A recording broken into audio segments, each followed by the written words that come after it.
സുനിൽ, ഹരിയാനയിൽ കോൺഗ്രസ് ഏതാണ്ട് ഉറപ്പിക്കുകയാണ്. അവിടെ BJPയുമായി നേർക്കുനേർ മത്സരമാണ്. ഭരണവിരുദ്ധ വികാരം ഗുണം ചെയ്യുമെന്നുള്ള ഒരു വലിയ പ്രതീക്ഷയുണ്ട്. അതുകൂടാതെ തന്നെ ഹൂഡയുടെ നേതൃത്വത്തിലുള്ള വലിയ വിശ്വാസം, അത് 2019 അങ്ങനെ തന്നെയായിരുന്നു.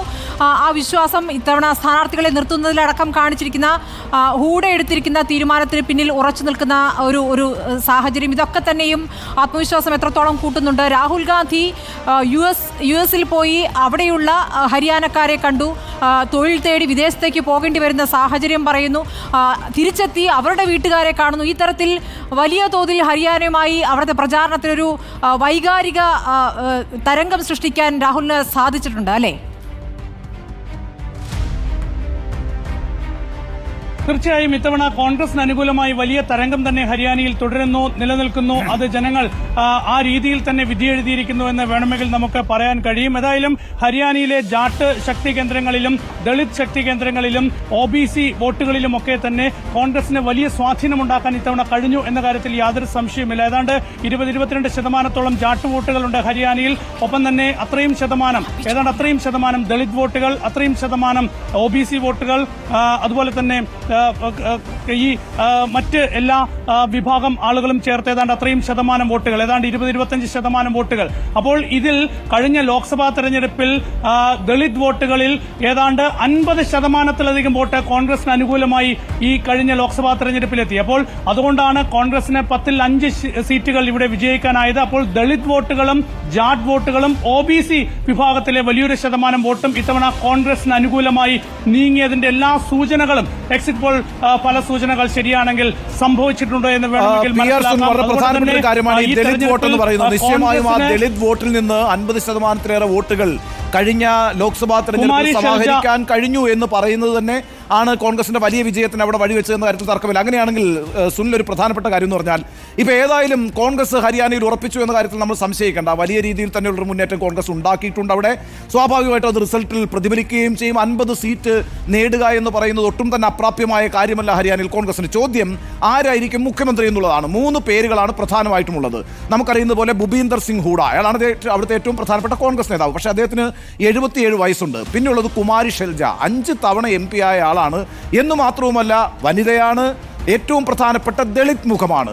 മൂന്നാമത്തെ ആൾ രൺദീപ് സിംഗ് സുർജേവാലയാണ്. അദ്ദേഹത്തിന് പക്ഷേ അത്രയും വലിയൊരു ക്ലെയിം അവിടെ വെക്കാൻ കഴിയുമെന്ന് ഞാൻ പ്രതീക്ഷിക്കുന്നില്ല. ചോദ്യം ഇതാണ്, ഭൂപീന്ദർ സിംഗ് ഹൂഡയും കുമാരി ഷെൽജയും തമ്മിൽ ഒരു ഫൈറ്റ് വരാനുള്ള സാധ്യതയുണ്ടോ? കുമാരി ഷെൽജയെ വേണമെങ്കിൽ കോൺഗ്രസിന് ഒരു ദളിത് വനിതാ മുഖം എന്നുള്ള നിലയ്ക്ക് ഹരിയാനയിൽ മുഖ്യമന്ത്രിയാക്കാൻ കഴിയാവുന്ന ഒരാളാണ്. അങ്ങനെ ഒരു ഡാർക്ക് ഹോഴ്സായിട്ട് ഷെൽജ വരുമോ? കഴിഞ്ഞ UPA സർക്കാരിൽ കേന്ദ്രമന്ത്രിയായ നേതാവാണ് കുമാരി ഷെൽജ, ഹരിയാനയിലെ കോൺഗ്രസിന്റെ ദളിത് മുഖമായ കുമാരി ഷെൽജ ഏതായാലും ഇത്തരമൊരു അവകാശവാദം അല്ലെങ്കിൽ ഇത്തരമൊരു നിലപാട് സ്വീകരിക്കുന്നതിന്റെ പ്രധാനപ്പെട്ട കാരണങ്ങളിൽ ഒന്ന്, കഴിഞ്ഞ ലോക്സഭാ തെരഞ്ഞെടുപ്പിൽ ദളിത് വോട്ടുകളിൽ 54% വോട്ട് കോൺഗ്രസ് പോക്കറ്റിലേക്ക് എത്തിയെന്നാണ്. അപ്പോൾ ഹരിയാനയുടെ വിജയം നിർണ്ണയിക്കുന്നത് ജാട്ട് വോട്ടുകൾ മാത്രമല്ല ദളിത് വോട്ടുകൾ കൂടിയാണ് എന്ന അവകാശവാദം കുമാരി ഷെൽജയ്ക്കുണ്ട്. ഏതായാലും നിലവിൽ ഹരിയാനയിലെ സാധ്യതകൾ എന്നത് ഭൂപേന്ദർ സിംഗ് ഹൂഡയ്ക്ക് ഒപ്പം തന്നെയാണ്. കാരണം ഈ എല്ലാ വിഭാഗത്തെയും ഒന്നിച്ചു കൊണ്ടുപോകാൻ കഴിയുന്ന ഒരു നേതാവ് തന്നെയാകണം ഹരിയാനയിൽ മുഖ്യമന്ത്രിയായി വരേണ്ടത് എന്ന കാര്യത്തിൽ കോൺഗ്രസിന് നിർബന്ധമുണ്ട്. നമുക്കറിയാം 2014 BJP ഇവിടെ നടത്തിയ നീക്കം എന്നത് ജാട്ടിതര നേതാക്കളെ കൊണ്ടുവന്ന് ജാട്ടിതര പാർട്ടികളുടെ വോട്ടുകൾ സമാഹരിച്ച് ഹരിയാനയിൽ എങ്ങനെ മുന്നോട്ട് പോകാം എന്നതായിരുന്നു. അതാണ് മനോഹർലാൽ ഖട്ടാർ, പഞ്ചാബുകാരനായ മനോഹർലാൽ ഖട്ടാറിനെ കൊണ്ടുവന്ന് ഹരിയാനയിൽ മുഖ്യമന്ത്രിയാക്കിയത്. പക്ഷേ ആ ഒരു നീക്കം വിജയിച്ചില്ല എന്നതാണ് 2019 തെരഞ്ഞെടുപ്പ് ഫലം BJPക്ക് കാണിച്ചു കൊടുത്തത്. സർക്കാർ രൂപീകരിക്കാൻ കഴിഞ്ഞുവെങ്കിൽ പോലും ജാട്ടിതര ഒരു രാഷ്ട്രീയ നീക്കം അത്ര ഫലപ്രദമായില്ല.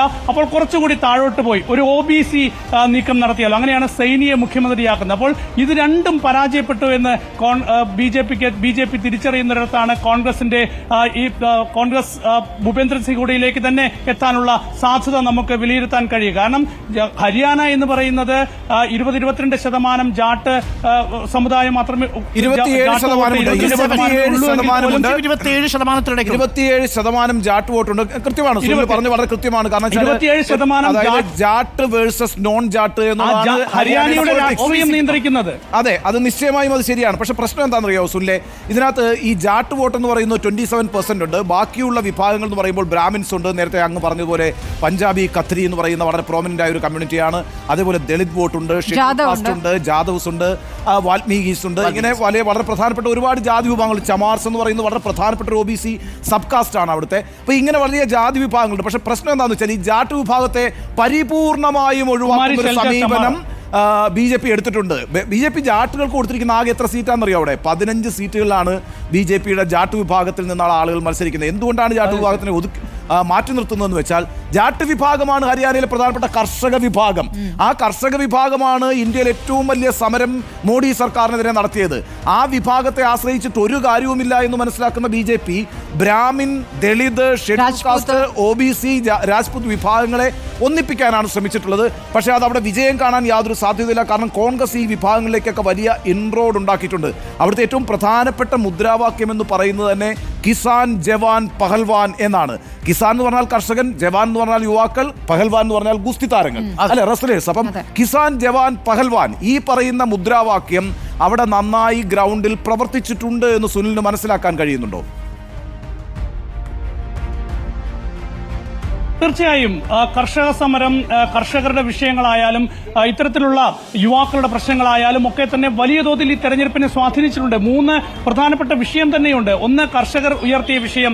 2, അഗ്നിവീർ പോലുള്ള പ്രശ്നം. അഗ്നിവീർ നിസ്സാര സംഭവമല്ല. യുവാക്കൾക്കിടയിൽ വലിയ ചലനമുണ്ടാക്കിയ, വലിയ രോഷമുണ്ടാക്കിയ ഒരു വിഷയം തന്നെയായിരുന്നു അഗ്നിവീർ എന്നത്. കഴിഞ്ഞ ലോക്സഭാ തെരഞ്ഞെടുപ്പിൽ ഉത്തരേന്ത്യൻ സംസ്ഥാനങ്ങളിലൊക്കെ തന്നെ BJPക്കെതിരെ വലിയ വികാരം ഇക്കാര്യത്തിൽ ഉണ്ടായെങ്കിൽ പോലും അതിൽ എന്തെങ്കിലും കാര്യമായൊരു പ്രതീക്ഷ നൽകാൻ BJPക്ക് കഴിഞ്ഞില്ല എന്നത് ഈ ഹരിയാന തെരഞ്ഞെടുപ്പിലെ യുവാക്കളുടെ രോഷത്തിന് കാരണമായിട്ടുണ്ട്. അപ്പോൾ യുവാക്കളുടെ വിഷയം വളരെ സജീവമായി തന്നെ ഉയർന്നു വന്നിട്ടുണ്ട്. ഒപ്പം ഗുസ്തി താരങ്ങൾ അടക്കമുള്ള ഗുസ്തി താരങ്ങൾ ഉയർത്തിയ പ്രശ്നങ്ങളൊക്കെ തന്നെ വലിയ ചർച്ചയാവുകയും ചെയ്തിട്ടുണ്ട്. അപ്പോൾ കർഷകരുടെ പ്രശ്നങ്ങൾ, ഹരിയാന എന്ന് പറയുന്ന ഒരു കർഷക സംസ്ഥാനമാണ്. അപ്പോൾ കർഷകരുടെ പ്രശ്നങ്ങൾ വലിയ തോതിൽ, കർഷക സമരം വലിയ സ്വാധീനം തന്നെ ഉണ്ടാക്കി. ഹരിയാനയിലെ കോൺഗ്രസ്, BJP, JJP സഖ്യം തന്നെ തകർന്നത് കർഷക സമരത്തെ തുടർന്നാണ്.